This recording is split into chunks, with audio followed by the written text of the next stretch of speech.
પાટીદાર સમાજની યુવતી પાયલ ગોટીનું અમરેલી પોલીસ દ્વારા જે જાહેરમાં સરઘસ કાઢવામાં આવ્યું હતું તેને લઈને વિવાદ વકર્યો છે અને પોલીસની કામગીરી સામે પણ અનેક પ્રકારના સવાલ ઉઠ્યા છે। આમાં કહેવાય રહ્યું છે કે પોલીસ છે તે રાજકીય પક્ષનો હાથો બનીને તેમણે આ પ્રકારની કાર્યવાહી કરી છે, તેને લઈને પાટીદાર સમાજના લોકો તેમજ વિપક્ષ દ્વારા પણ સતત પ્રહાર કરવામાં આવી રહ્યા છે। ત્યારે આ મામલાને લઈને થોડાક દિવસ પહેલા એડવોકેટ આનંદ યાજ્ઞિક અને પીડિતા પાયલ ગોટી છે પોતે રાજ્યના પોલીસ વડા વિકાસ સહાયને મળવા માટે પહોંચ્યા હતા અને તેમણે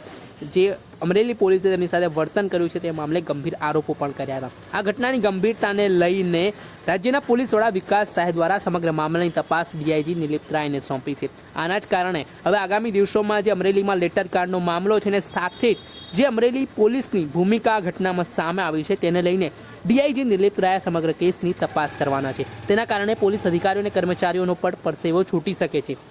કેમ કે હવે ડીઆઈજી નિલીપ રાય છે તે આગામી સમયમાં અમરેલીમાં જે લેટર કાર્ડ મામલે પોતે તપાસ અર્થે અમરેલી ખાતે આવવાના છે, જેમાં ડીજીપી વિકાસ સહાયના સીધા આદેશ બાદ આઈપીએસ નિલીપ રાય છે તે આ તપાસ કરવા જઈ રહ્યા છે। ત્યારે બહુચર્ચિત લેટર કાર્ડના કારણે પાયલ ગોટીએ જે પ્રકારના ગંભીર આરોપો પોલીસ સામે લગાવ્યા હતા મારવાના, તે મામલાની પણ તપાસ ડીઆઈજી નિલીપ રાય કરવાના છે। હાલ કહેવાય રહ્યું છે કે જે પાયલ ગોટી છે તેઓ જામીન ઉપર મુક્ત છે, પરંતુ જે સમગ્ર ઘટનાક્રમ સામે આવ્યો હતો તેમાં અમરેલી પોલીસની કામગીરી સામે પણ સવાલ ઉઠ્યા હતા અને તે તમામ બાબતો વચ્ચે જે અમરેલી પોલીસ ઉપર માછલા ધોવાઈ રહ્યા હતા તે ઘટનાના સંદર્ભમાં ઘટનાની તપાસ છે તે ડીજીપી વિકાસ સહાય દ્વારા ડીઆઈજી નિલીપ રાયને સોંપવામાં આવી છે અને આ તપાસને વિપક્ષ દ્વારા પણ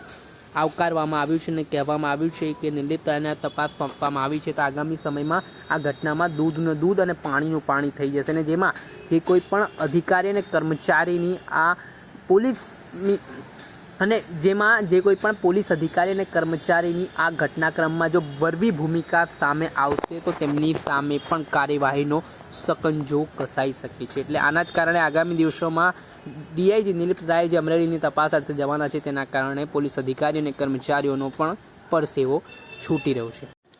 દર્શક મિત્રો, એન કવરેજ ન્યૂઝને આપ લાઇક કરી લો, સબસ્ક્રાઇબ કરી લો અને શેર કરવાનું ભૂલતા નહીં।